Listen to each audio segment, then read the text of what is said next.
Hello everyone, welcome to समर्पण online classes. जैसा कि आप सभी को पता है स्टूडेंट कि मध्य प्रदेश पुलिस की जो वैकेंसी है वो आ चुकी है। इसी को लेके मैंने अभी अभी एक श्रृंखला स्टार्ट किया है कि उन छात्रों को ये हेल्पफुल होगा जो छात्र पुलिस की तैयारी कर रहे हैं बट उन्हें ये पता नहीं है कि एग्ज़ाम में आता कैसा और किस तरह से प्रश्न पत्र आते हैं, प्रश्न पत्र कैसे बनते हैं और प्रश्न पत्रों में क्वेश्चनों की संख्या कितनी होती है, किस तरह का 2017 का प्रश्न पत्र पूछा गया था पुलिस का, कांस्टेबल का या जीडी का।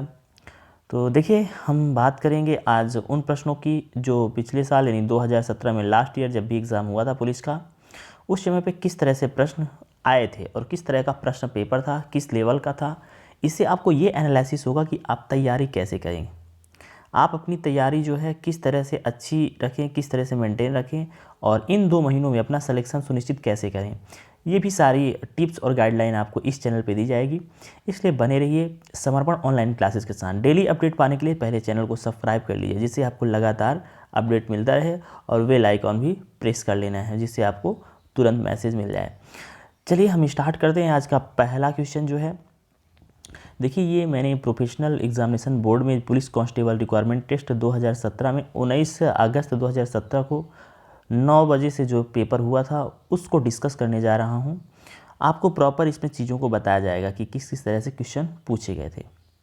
मध्य प्रदेश पुलिस की तैयारी करने वाले उन सभी छात्रों को बताना चाहता हूँ कि चैनल बहुत इंपॉर्टेंट है और इसके साथ इस चैनल पर जो भी वीडियो आएंगे पुलिस से रिलेटेड वो भी आपको प्रॉपर डेली देखने हैं।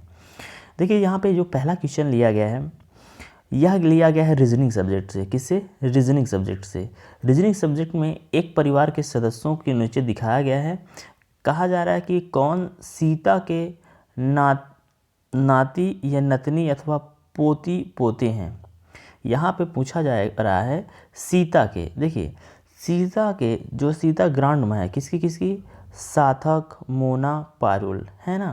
देखो प्रियंका डॉटर है उसकी और जयेश हस्बैंड, तो इनके जो बच्चे होंगे वो भी इनके नाती होंगे।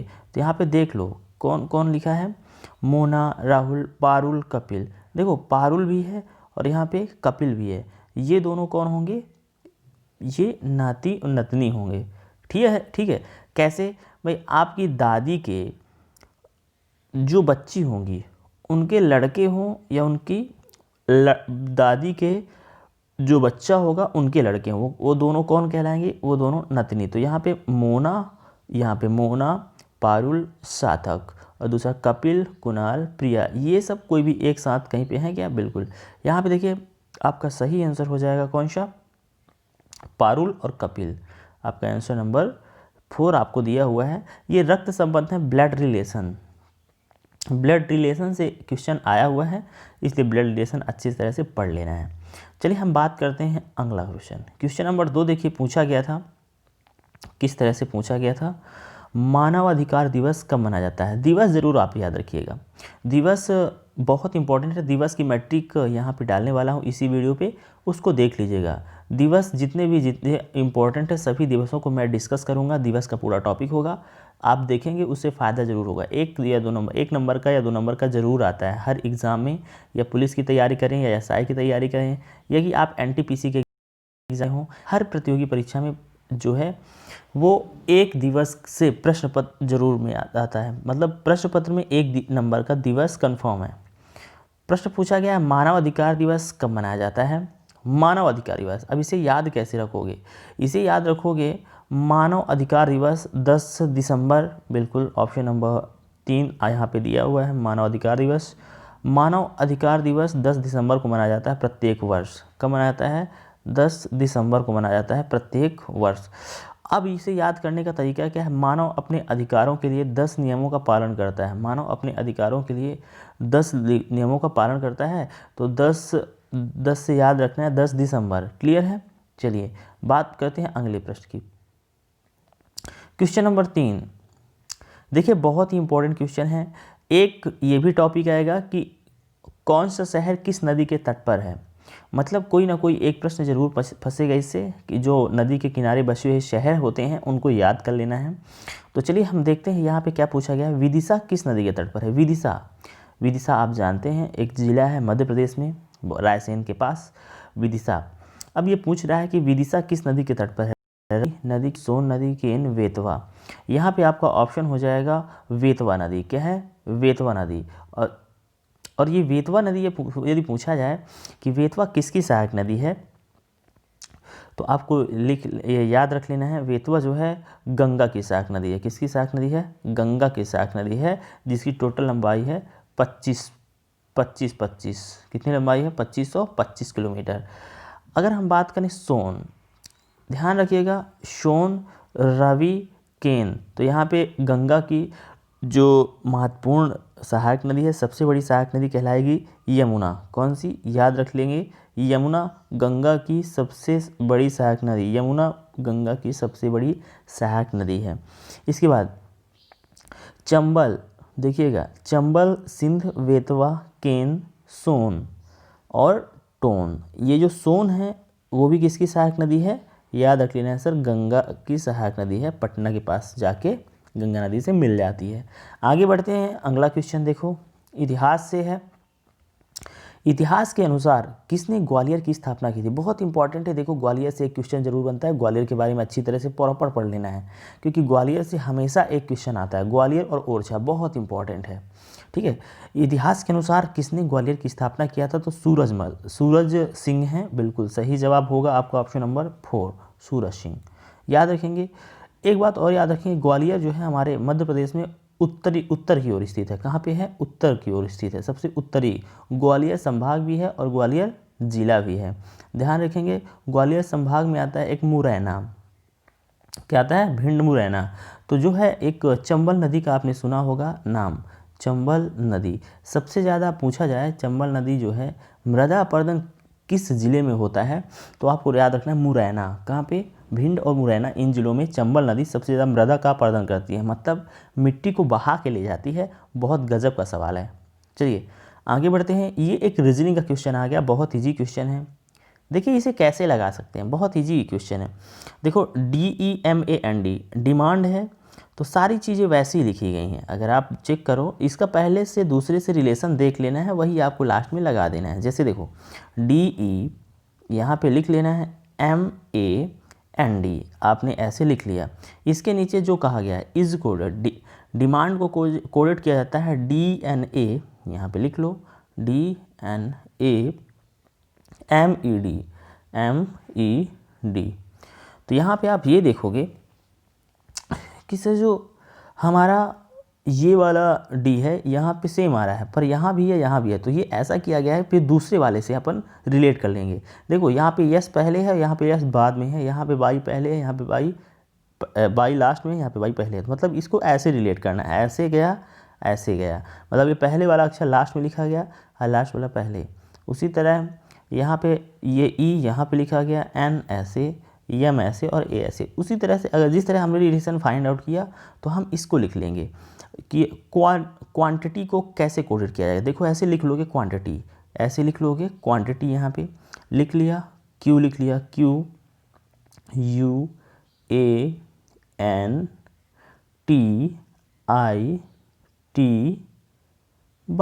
ऐसे लिख लिया। गुड। अब देखो इसको कहाँ लिखोगे? सब ये इसको लास्ट में और इसको सबसे पहले, तो लिख दो यहाँ पे बाई लिख दो, और क्यू को कहाँ लिख दोगे? लास्ट में लिख दोगे, ठीक है ना। टी को फिर यहाँ लिख दो, यहाँ बाई हो गया, यहाँ क्यू हो गया। अब यहाँ पे क्या आ जाएगा? टी आ जाएगा, और यहाँ पे लास्ट में यू आ जाएगा, ठीक है ना, ये यू। अब इसके बाद देखो आई को यहाँ लिख दो, लिख दिया सर। ए को कहाँ लिखोगे? यहाँ लिख दोगे सर। टी को यहाँ और एन को यहाँ, मतलब सारा क्रॉस होगा। जैसे यू को यहाँ लिखा, टी को यहाँ लिखा, ए को यहाँ लिखा, आई को यहाँ लिखा, एन को यहाँ लिखा और टी को यहाँ लिखा, मतलब इस तरह से आप प्रॉपर इसको लिख लोगे। तो बाई टी आई, तो बाई टी आई, यहाँ पे आपका ऑप्शन नंबर जो है ध्यान से देख ले, by T I, by T I T, by T I T, NAUQ,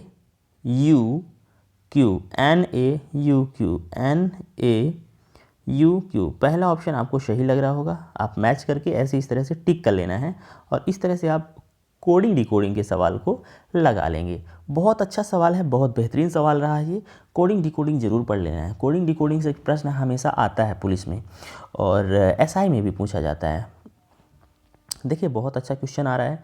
प्रधानमंत्री श्री नरेंद्र मोदी जी की जीवनी मोदी एक तारे का अतुल्य उदय के लेखक कौन है? तो आपको याद रखना है तरुण विजय। कौन है? तरुण विजय। एक और मोदी जी की कविता मोदी जी की बुक है, क्या है? बुक है जिसका नाम है एग्ज़ाम वॉरियर। एग्ज़ाम वॉरियर बहुत इंपॉर्टेंट है। EXAM एग्ज़ाम वॉरियर किसने लिखा है? नरेंद्र मोदी जी की पुस्तक है, बहुत इंपॉर्टेंट है। आगे बढ़ते हैं, अगला सवाल। हिंदुस्तान एरोनॉटिक्स लिमिटेड का मुख्यालय कहाँ है? बेंगलुरु में है, बहुत इंपॉर्टेंट। कहाँ है? याद रखेंगे बेंगलुरु। सर ऑप्शन नंबर 2 सही होगा। अब बेंगलुरु के बारे में कुछ और इंपॉर्टेंट बताएं। अगर आपसे पूछा जाए भारत का बगीचा किसे कहा जाता है? किसे? भारत का बगीचा किसे कहा जाता है? आपको याद रखना है भारत का बगीचा कहा जाता है बेंगलुरु को। दूसरा प्रश्न याद रखेंगे, इसरो का हेडक्वार्टर ISRO, इसरो का हेडक्वार्टर कहाँ है? बेंगलुरु में। IT पार्क किसे कहा जाता है? बेंगलुरु को कहा जाता है। सिलिकॉन वैली, ध्यान रखेंगे सिलिकॉन वैली, सिलिकॉन वैली किसे कहा जाता है? सिलिकॉन वैली कहा जाता है बेंगलुरु को। किसे कहा जाता है? बेंगलुरु को। बेंगलुरु किसकी राजधानी है? बेंगलुरु कर्नाटक की राजधानी है। बेंगलुरु कर्नाटक की राजधानी है। कर्नाटक एक स्टेट है भारत का, साउथ का, जिसकी राजधानी बेंगलुरु है। चलिए आगे बढ़ें, आगे बढ़ते हैं। अगला सवाल, सवाल नंबर 8। क्वेश्चन नंबर 8 में पूछा गया है भारत में कुल कितने केंद्र शासित प्रदेश हैं? बहुत इंपॉर्टेंट है। देखिए पहले ये 2017 का प्रश्न पत्र है, वहाँ पे ऑप्शन होना चाहिए 8, बट 2017 में देखो उस समय पे केंद्र शासित प्रदेश जो थे वो डिफरेंट थे, ठीक है ना। अब इस समय की अगर हम बात करें, हम 2020 में हैं, 2020 में, और आपका पेपर होगा 2021 में। तो अगर हम अभी की बात करें तो भारत में 28 राज्य हैं। कितने राज्य हैं? 28 स्टेट हैं और 8 यूनियन टेरिटरी, मतलब 8 केंद्र शासित प्रदेश हैं। ध्यान दीजिएगा 8 केंद्र शासित प्रदेश हैं। पहला केंद्र शासित प्रदेश, ध्यान दीजिएगा, पहला केंद्र शासित प्रदेश होगा नई दिल्ली। मैं यहाँ पे लिख देता हूँ जिससे आपको क्लियर रहे। 8 केंद्र शासित प्रदेश, यहाँ पे 8 ऑप्शन होगा, वही वाला सही होगा जो अब पेपर बनेगा। पहला होगा न्यू दिल्ली, क्या होगा? न्यू दिल्ली। दूसरा होगा चंडीगढ़, क्या होगा? चंडीगढ़। तीसरा होगा अंडमान निकोबार द्वीप, अंडमान निकोबार द्वीप। चौथा होगा जम्मू एंड कश्मीर। पांचवा होगा लद्दाख। छठा होगा पांडिचेरी, पुदुचेरी भी कहते हैं। कितने हो गए? 1 2 3 4 5 6 हो गए। 2 और कौन कौन से हैं? 2 होंगे, ये लद्दाख हो गया, लक्षद्वीप, लक्षद्वीप क्या होगा? लक्षद्वीप। और जो 8वां होगा वो दादर नगर हवेली और दमन द्वीप होगा। दादर नगर हवेली और दमन एंड द्वीप होगा। एक बात याद रखिएगा, अभी 2020 में दादर नगर हवेली को और दमन द्वीप को विलय हो गया है। पहले एक साथ अलग अलग हुआ करते थे, दमन द्वीप अलग और दादर नगर हवेली अलग, बट अब जो है उनका एक साथ विलयीकरण हो गया है। इस बात को भी याद रखेंगे। तो कितने हो जाएंगे? कुल केंद्र शासित प्रदेशों की संख्या होगी 8, याद रखेंगे, और स्टेटों की संख्या होगी 28। क्लियर हो गया। नए केंद्र शासित प्रदेश कौन से बने थे? याद रखना है, पहला था कौन सा? सर पहला है लद्दाख। कौन है? लद्दाख। अगर लद्दाख का पूछा जाए आपको उप गवर्नर यानी कि उपराज्यपाल, तो याद रखना है राधा कृष्ण माथुर। कौन है? राधा कृष्ण माथुर। राधा कृष्ण माथुर एग्जाम में आ सकते हैं। आगे अगर पूछा जाएगा आपसे कि जम्मू कश्मीर के उप गवर्नर कौन है, उपराज्यपाल कौन है, तो आपको याद रखना है मनोज सिन्हा। कौन है? मनोज सिन्हा। ये दोनों बिंदु जो हैं आपको याद रखने होंगे, बहुत इंपॉर्टेंट है। आगे बढ़ते हैं, आइए चलते हैं बेहतरीन क्वेश्चन पर। बहुत अच्छा क्वेश्चन है। बैंकों का बैंक, भैया बैंकों का बैंक, भारतीय रिजर्व बैंक की स्थापना कब हुई है? सबको पता है, बच्चे बच्चे को पता है सर, 1935 में हुई है। 1935 ऑप्शन नंबर 4 में देखिए दिया हुआ है, ऑप्शन नंबर 4 में 1935 दिया हुआ है, 1935 में। क्लियर है? बिल्कुल, तो ऑप्शन नंबर 4 आपका सही जवाब हो जाएगा। बहुत अच्छा, बहुत अच्छा क्वेश्चन भी है। चलिए ये कर देंगे 1935। चलिए आगे बढ़ते हैं, अगले सवाल क्वेश्चन नंबर 10 की बात करते हैं। 10वें क्वेश्चन में क्या कहा गया कि केंद्र सरकार के वित्त मंत्रालय में मुख्य आर्थिक सलाहकार कौन होते हैं। बहुत ही अच्छा क्वेश्चन है, संजीव संज्याल होते हैं। आगे बढ़ते हैं। संस्कृत के लिए 2014 के साहित्य अकादमी पुरस्कार के विजेता के रूप में किसे नामित किया गया है। तो प्रभुनाथ को नामित किया गया था। किसे नामित किया गया था? प्रभुनाथ द्विवेदी। तो इससे आपको आविष्कार भी याद रखना है। इससे हमें ये पता चलेगा कि आपको पढ़ने में हेल्प क्या होगी कि सर कहाँ कहाँ से क्वेश्चन आ सकते हैं, हमें ये जानकारी मिल जाएगी किस किस टॉपिक से हम पढ़ेंगे और किस किस टॉपिक को ज़्यादा ध्यान दें, क्योंकि आपके पास मात्र अब 2 महीने का समय बचा है। 2 month only for change your life. आपको वर्दी पाने का मात्र 2 महीना बचा हुआ है। 2 महीने में जितनी मेहनत कर सकते हैं वो कर लीजिए। इसलिए प्रॉपर गाइडलाइंस के लिए और प्रॉपर चीज़ों को समझने के लिए समर्पण क्लासेस के इस ऑनलाइन चैनल को ज़रूर सब्सक्राइब कर लें। लगातार पल पल की अपडेट के लिए। साथ में साइंस भी इस क्लास में कराई जाएगी। इसी के दौरान आपको इंपॉर्टेंट क्वेश्चनों की सीरीज भी कराई जाएगी। बहुत अच्छी अच्छी चीज़ें मैं लेके आने वाला हूँ। चलिए आगे बढ़ते हैं। किसने ओरछा के चतुर्भुज मंदिर का निर्माण करा था? बुंदेल राजपूतों ने करा था ओरछा का किला। मैंने कहा था ना, ओरछा और ग्वालियर 2 याद रख लो, दोनों से बहुत इंपॉर्टेंट क्वेश्चन बनते हैं। ओरछा से भी आता है और ग्वालियर से भी बहुत ज़्यादा प्रश्न पूछे जाते हैं। ओरछा का किला भी कहाँ है? ओरछा में ही है। आगे बढ़ें, अगला सवाल। विंध्याचल श्रेणी की ऊंची चोटी। अरे विंध्याचल श्रेणी सब लोगों को पता है। विंध्याचल श्रेणी की ऊंची चोटी है गुडविल चोटी। कहाँ है? गुडविल चोटी। अगर आपसे पूछा जाए दूसरा सवाल यहीं पे, सबसे बूढ़ी मतलब सबसे प्राचीन पर्वतमाला किसे कहते हैं? सबसे प्राचीन पर्वत श्रेणी कौन सी है? सबसे प्राचीन पर्वत श्रेणी आपको पता है कहाँ है? राजस्थान में है सर। कहाँ है? राजस्थान में है। उसका नाम आप बताएंगे, उसका नाम आप बताएंगे, बहुत ही इम्पॉर्टेंट है, राजस्थान में। ठीक है, विंध्याचल पर्वत श्रेणी की सबसे ऊंची चोटी का नाम है कौन सा? गुडविल चोटी। याद रखिएगा, बहुत इंपॉर्टेंट है ये। मतलब आपको याद रखना कि पर्वत श्रेणियाँ सर्वोच्च शिखर भी आपको पढ़ने हैं। भारतीय सेना का प्रमुख, बहुत गजब का सवाल, बहुत इंपॉर्टेंट। मैंने कई बार कहा है सेना से एक क्वेश्चन तो बनता है। सेना में भारतीय सेना के प्रमुख कौन है? General Vikram Singh, general Ranveer Singh, general, देखो यहाँ पे जनरल बिपिन रावत, यानी कि सेना के प्रमुख जनरल बिपिन रावत हैं। इस समय पे CDS हैं, chief of defence staff. CDS किसे नियुक्त किया गया? जनरल बिपिन रावत को। इसलिए आपको ध्यान रखना है कि ये जो ऐसे क्वेश्चन हैं जो हमेशा एग्जाम में पूछे ही जाने हैं, तो उन्हें तो पढ़ के ही जाओ, है ना। तो आपको याद रख लेना जनरल बिपिन रावत। और पहली बार हमारे भारत में CDS बने हैं, तो ये एग्जाम में आने की संभावना ज़्यादा है। ठीक है, एक विषम छांटी। देखिए इसमें आपको एक विषम छांटना है। हाथी क्या करता है? चिंघराना करता है, मतलब चिंघराता है, जो आवाज़ निकालता है। घोड़ा जो आवाज़ निकालता है उसे हिन हिनाना कहते हैं। क्या कहते हैं? हिन हिना रहा है।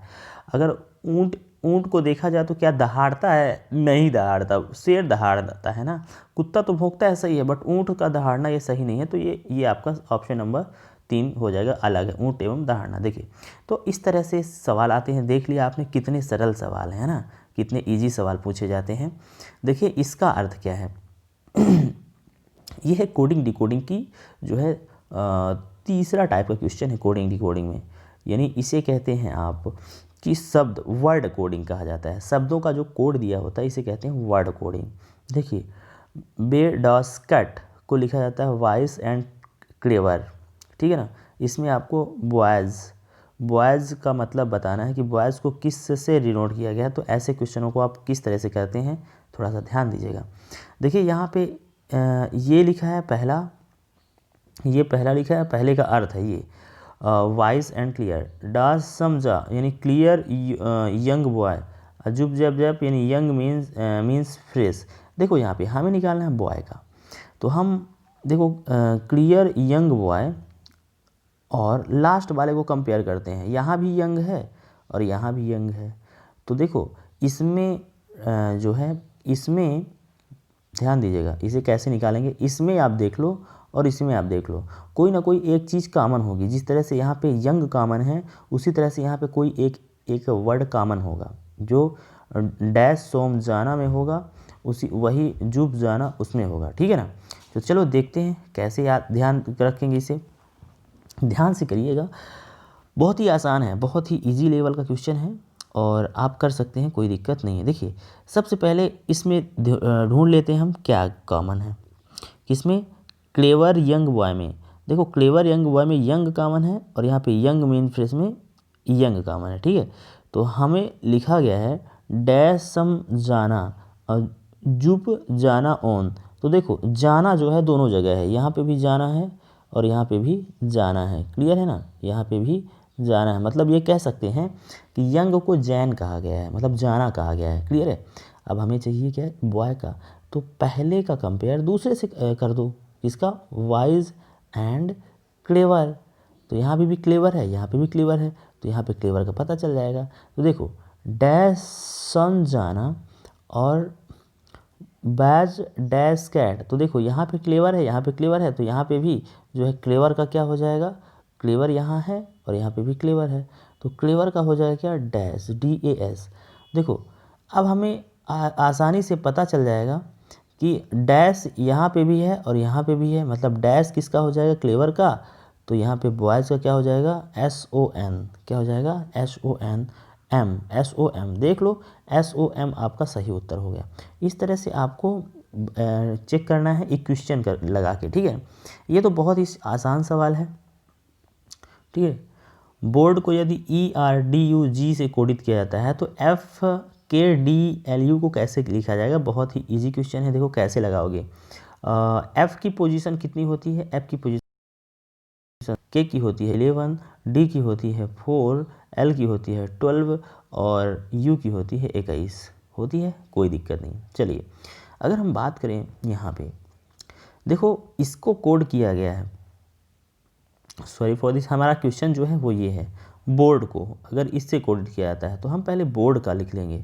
बोर्ड की पोजीशन यदि मैं लिखूँ यहाँ पे तो कुछ इस तरह से, B का मतलब 2, O का मतलब 15 और A का मतलब 1, R का मतलब 18 और D का मतलब 4 हो जाएगा, बहुत अच्छा है।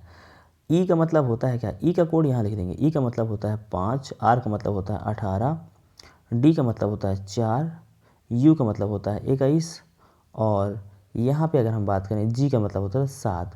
आपने देखा है R मतलब 18, आपने देखा कि 2 के बाद 5 आ रहा है, 15 के बाद 18, 1 के बाद 4 और 1 के बाद 4, यहाँ पे 18 के बाद 21 और 4 के बाद 7, सब में प्लस प्लस 3 हो रहा है।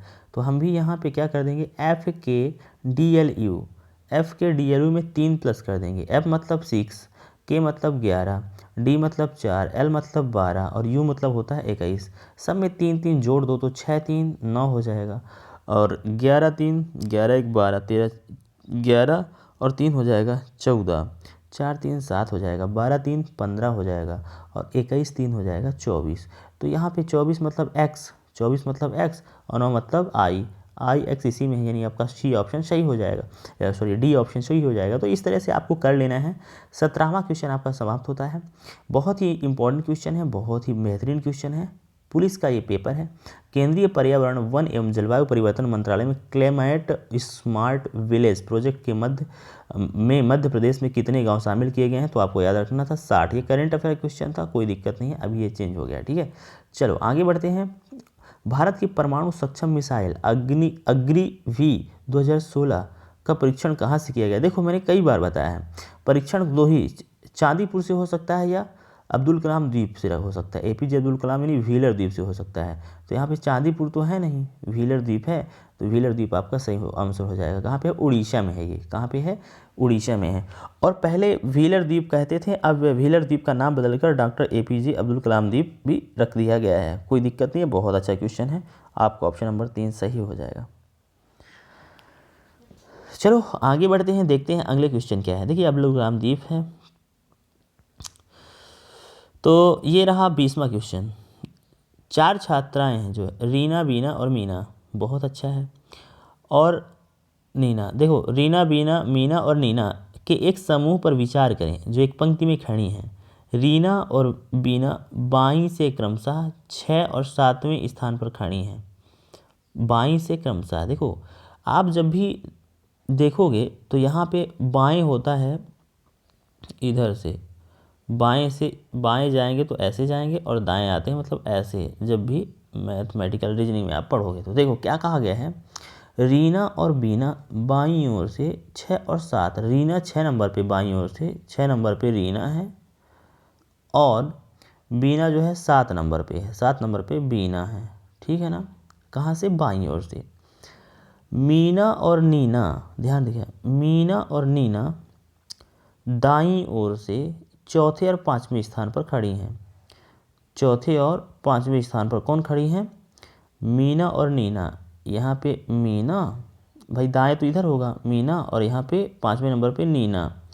अब पूछ रहा है जब बीना और मीना अपने स्थान अदल बदल करती हैं, जब बीना कौन? जब बीना और मीना, जब बीना कौन है? बीना, हाँ, बीना और मीना अपने स्थान अदल बदल करती हैं तो बाएं से, तो बीना जो है, बीना बाएं से 15वीं हो जाती है। कहाँ से? बाईं ओर से 15वीं हो जाती है। तो बाईं ओर से मीना की प्रारंभिक स्थिति क्या होगी? अरे 14वीं हो जाएगी। बहुत ही ईजी है। किधर हो जाएगी? 14वीं हो जाएगी। आपका ऑप्शन नंबर 2। इस टॉपिक को मैं कवर कराऊंगा, रीजनिंग का है तो उसमें आप देख लेना, ठीक है ना। मैथ का क्वेश्चन है, प्रायिकता है, यहाँ पे 19.2 आपका सही आंसर हो जाएगा। आगे देखते हैं अगला क्वेश्चन, 22 नंबर क्वेश्चन। इसको मैं समझाऊंगा क्लियर रूप से। देखिए यहाँ पे बहुत इंपॉर्टेंट क्वेश्चन आया है। यदि जून 2006 की पहली तारीख को, कैलेंडर से क्वेश्चन आया है, कैलेंडर मैंने आपको पढ़ाया है, और कैलेंडर में प्रॉपर आप यदि आपने पूर्ण रूप से समझा है तो आपसे क्वेश्चन बन जाएगा। कह रहा है कि जून 2006 की पहली तारीख को यदि मंगलवार है, मान लो 1 तारीख को 2006 में मंगलवार था, 1 को क्या था? मंगलवार, क्या था? मंगलवार था, ठीक है। 2 को क्या था? बुधवार, ठीक है ना, बुधवार। और 3 को क्या है? मंगलवार, बुधवार और गुरुवार। 4 को होगा शुक्रवार, 5 को होगा शुक्रवार, शनिवार, गुरुवार, ठीक है। मंगलवार, बुधवार, गुरुवार, शुक्रवार हो जाएगा, शुक्रवार। और 6 को होगा शनिवार, और 7 को होगा रविवार। अब 7 को रविवार होगा तो देखो किसी भी महीने का जो जनवरी होता है वो 31 दिन का होता है। 7 को रविवार होगा ना, ये तो हमें पता चल गया सर, 7 को रविवार होगा, संडे होगा, क्या होगा? संडे। बहुत अच्छी बात है, 7 को क्या होगा? संडे होगा। तो हम जानते हैं कि जो जनवरी महीना होता है, जनवरी महीना में चाहे 2006 हो, 7 हो, 8 हो, ना हो, कोई दिक्कत नहीं है, महीना एक समान होते हैं हर साल में, ये महीना तो उतने ही दिन का होगा। तो यदि हम जनवरी में देखें तो महीने में कितने दिन होंगे? जनवरी महीने में आपको याद रखना है 31 दिन होते हैं। कितने दिन होते हैं? 31 दिन। अब 7 का भाग कर देना इसमें, तो 7 गए, 7 चौक 28, 7 पन्ना 35, 7 चौक 28, 4 बार गया, जितनी बार जा रहा है उतने ही रविवार होंगे। यहाँ पे आपको ऑप्शन में देख लेना है, 4 का 4 ऑप्शन है। देखिए ये 4 ऑप्शन सही करेक्ट आंसर है आपका, ये हो जाएगा, ठीक है। प्रश्न आता है राष्ट्रीय प्रतीक निम्न में से किस शब्द से अंकित है? तो यहाँ पे देख सकते हैं जो क्वेश्चन था हमारा, क्वेश्चन है राष्ट्रीय प्रतीक निम्न में से किस शब्द से अंकित होता है? सत्यमेव जयते। किससे अंकित होता है? राष्ट्रीय प्रतीक है हमारा सत्यमेव जयते। Option number A. आपने देखा होगा भारत के अशोक स्तंभ में सत्यमेव जयते लिखा होता है। जब आपको पुलिस की वर्दी मिलती है तो वहाँ पे भी भारत अशोक स्तंभ का चिन्ह बना होता है और लिखा होता है जन सेवा, जनशक्ति, जन सेवा, ऐसे करके लिखा होता है, ठीक है ना। तो प्रतीक क्या होता है? सत्यमेव जयते। देखिए बहुत ही अच्छा क्वेश्चन है, लुप्त संख्या, खोई हुई संख्या कैसे आप निकाल सकते हैं? जैसे 2 है, 8 है, 3 है, 27 4, 2 दूनी 4 दूनी 8, 3 त्रिकाई 9 त्रिक 27, 4 जगह 16 चौको 64 हो जाएगा। यहाँ पे आप ऐसे करके दूसरा ऑप्शन कर सकते हैं। और बहुत ही गजब है, रीजनिंग तो बहुत ही आसान आने वाली है, आपका सिलेक्शन तो पक्का इस बार। ध्यान से देखिए इस बार इस क्वेश्चन को ध्यान से देखिए।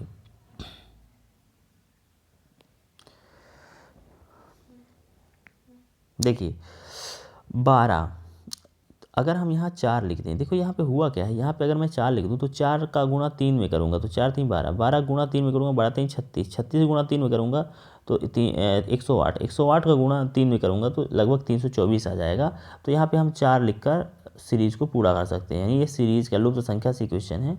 देखिए इस तरह से इस क्वेश्चन का जवाब आपको बताना है। यदि आपको समझ में आ रहा है तो आंसर कमेंट में बताइएगा कि इसका आंसर क्या होगा। क्वेश्चन देख सकते हैं आप, क्वेश्चन अच्छी तरह से प्रॉपर पढ़िए और इसका आंसर कमेंट बॉक्स में लिखिए। यदि आप हमारे ऑफलाइन चैनल, ऑफलाइन क्लासेस में जुड़ना चाहते हैं तो आप हमारे द्वारा दिए गए नंबर पर कॉल करके क्लास अटेंड कर सकते हैं। हमारी नंबर है 7955814 इस नंबर पे कॉल करके और एमपी पुलिस के बैच के बारे में जानकारी ले सकते हैं और क्लास अटेंड कर सकते हैं। क्लासेस प्रारंभ हो चुकी हैं। ठीक है, धन्यवाद। मिलेंगे नए वीडियो में और इसके सारे क्वेश्चन हम डिस्कस करेंगे अगली क्लास में। Thank for watching this video. Channel यदि वीडियो आपको अच्छा लगा है, क्वेश्चन आपको अच्छे लगे हैं, हेल्पफुल हैं, तो वीडियो को लाइक कीजिएगा और अपने मित्रों के साथ शेयर कीजिएगा। धन्यवाद।